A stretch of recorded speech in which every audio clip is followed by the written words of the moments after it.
With this feeling, I can leave. I'm working and I'm dreaming. Will you dare to give it all up and walk by my side? Do you see the road? Do you hear it's cold? Do you want a part of it? Just getting me above now. We got nothing. We're high and dry. We should be seeing, like, within 8 days, on the 8th, we should be seeing 4 tankers, as promised by Megan Woods and her government. Megan Woods, you got a lot to answer for. Going back to the rest of it, we've got another couple coming in. The Grand Winner 2 should be here on the 15th, and the Silver Catriona and Wellington should be on the 13th. But I mean, blimey, those guys are days away. You know, like, you're getting your desperation. We're going to be hanging by a thread. How much fuel storage do we have in the country? What are we looking at for the Christmas break, the busiest season? Usually, for me in the past, when I was actually living and working in New Zealand, I was working for the Woolworths Corporation. So in the market, Right. we were doubling our trucks and deliveries. Sometimes we're having 2 a day because it's so busy usually in the Christmas week period. So a lack of those ships are going to cause quite an issue with the Linfox logistics people, which could potentially affect, obviously, the supermarket supply, especially over the busiest week. We're in a numbers game right now, and that's a horrible thing, but we're scrambling around for data. Right now, it's a stab in the dark. I can poke a stick at it and go, we don't have the shipping supplies. And honestly, it's not a lot from last month and this month. You go, oh, I thought there was more than that, and it wasn't. I'm looking at it right now and going, 1, 2, 3, 4 ships at Port Taronga, and that was this month. There was nothing there. Last month I got the same figures, just like, oh my goodness, I thought there was a lot more. No, they went in there, but they didn't stay. There are ships that will come and do a 1 port drop off. They will drop off 1 load and then it will disappear. They will put up a flag to say for orders. They've been swapping fuel over in Nelson Port, and now they're taking it down to Dunedin. So this is not new fuel. This is fuel that was destined for Nelson. Now they're taking that fuel on board to another ship. They're doing a transfer at sea called bunkering, and they're going to take that down to Dunedin. This is what's been going on, and we've noticed this, so we know it. We've got the tanker data, and we've got the port calls, and we can see it going on. Oh my goodness, what's going on here?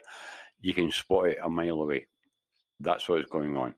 All right, so essentially we had that experience in Vietnam. We had that for a few days.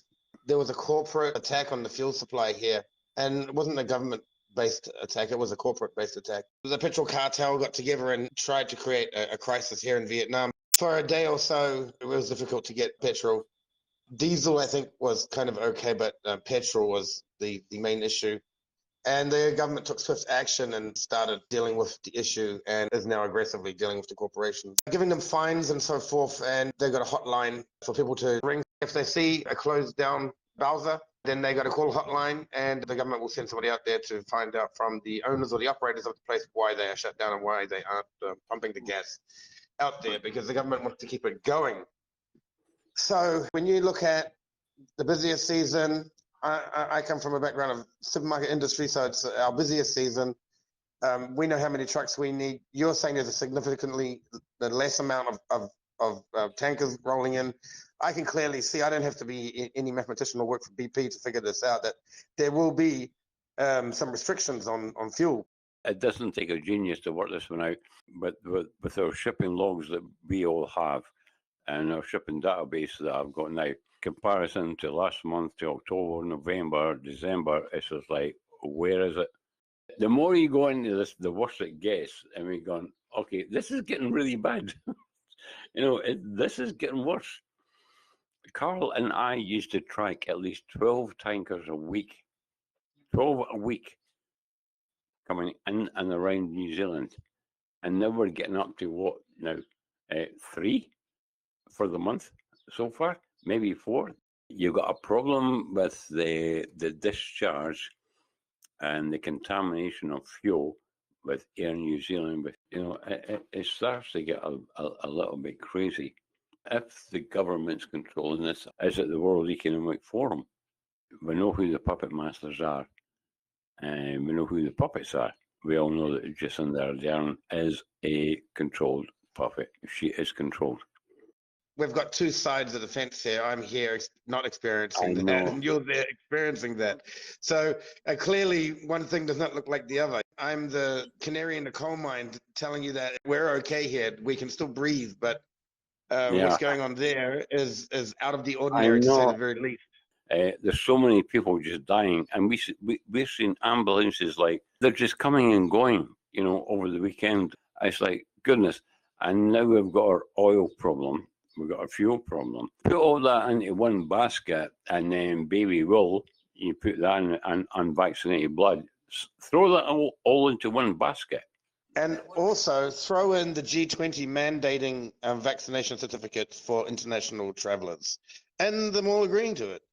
Actually agreeing to it. And they're going to ram that through as well. So that will see some resistance as well. So it looks like it's going to be a summer of discontent. Summer of discontent. I don't see this thing going nicely. Will it come from time in Parliament? I think it will, but I think this time it's going to be more powerful. They're not listening to the people on the lawn. They're listening to themselves and listening to their pay packets. This is going to go desperate, and if it does, this will go crazy. We will have carnage at the pumps. We could be facing problems. We definitely do not have the shipping coming into this country. The schools are going to go on a break. We'll all jump in a car. We're going to suck up so much gasoline. It's going to be incredible. I mean, do we have those 21, 24 days of storage that Megan Woods promised us? Megan Woods, if you're listening, I don't think so. I spoke to one guy for 2 hours the other night. He's a milk tanker driver, and he's driving a double tank. So he's got 50,000 in the front and 50,000 in the back. And these guys will plow through a couple of 100 litres, no problem, of diesel. That's not a problem for him. The trouble is his pickups are becoming a problem, because they're not seeing what they should be there for him to refuel. So that's your basic necessity. He says, mate, if we can't get around, you got nothing. Look at what they did put on Parliament's table last week, the fuel industry bill, and read what they did. And then look at that with the Petroleum Demand Restraints Acts, the NEWE, that was the National Fuel Emergency Plan. Look at what they did there and read the documents, and the IEA, they're all updated.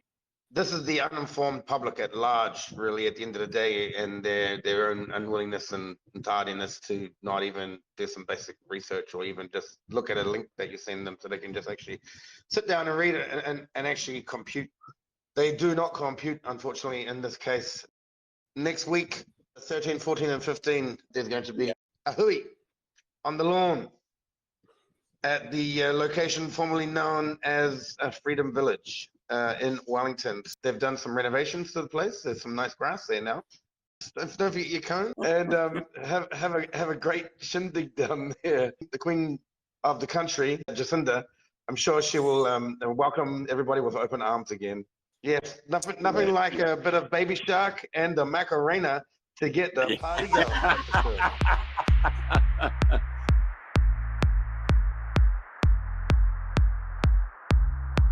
With this feeling I can leave. I'm working and I'm